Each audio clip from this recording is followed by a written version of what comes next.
कि बांग्लादेशी को push back करना, it is not a easy thing. Why would you say that? Because there is a Bangladesh police in the border also. आप ऐसा नहीं है कि इसको जाके they do not accept, there is no extradition treaty between India and Bangladesh. तो वापस कैसे भेजते हैं? हम क्या करता हूँ, अंधेरे का सांस लेते हुए जहाँ बीडीआर नहीं होते हैं वहाँ हम लोग पुश बैक करता हूँ। असम के मुख्यमंत्री हिमंता बिस्वा ने एक इंटरव्यू में कहा कि हम अंधेरे की आड़ में जो हमारे यहाँ संदिग्ध अवैध घुसपैठिए लोग हैं उनको वापस धकेल देते हैं बांग्लादेश की तरफ, क्योंकि ऑफिशियली भेजना उन्हें बहुत मुश्किल है। और इस बात पर बाकायदा बांग्लादेश के विदेश मंत्रालय ने भारत के जो कार्यपालक राजदूत हैं उन्हें बुलाकर अपनी आपत्ति दर्ज की। मुख्यमंत्री का पद एक संवैधानिक पद है, उस पर बैठा हुआ व्यक्ति भला कैसे ये कह सकता है कि हम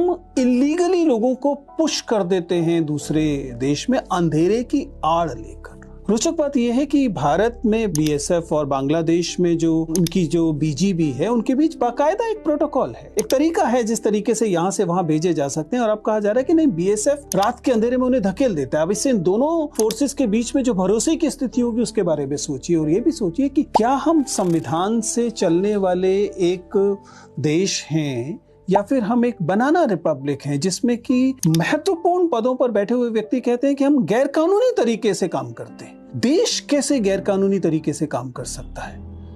इसलिए हमें सोचना पड़ेगा कि कहीं ऐसा तो नहीं कि मात्र इसलिए कि हमारे मन में कुछ लोगों के लिए नफरत है, हम खुद मनुष्य होना और एक जिम्मेदार देश होना दोनों से किनारा कर रहे हैं।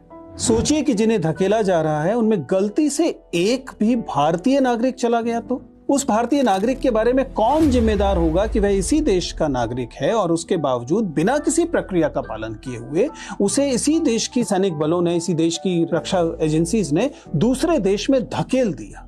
वहां उसके साथ क्या व्यवहार होगा, उसकी जिम्मेदारी कौन लेने वाला?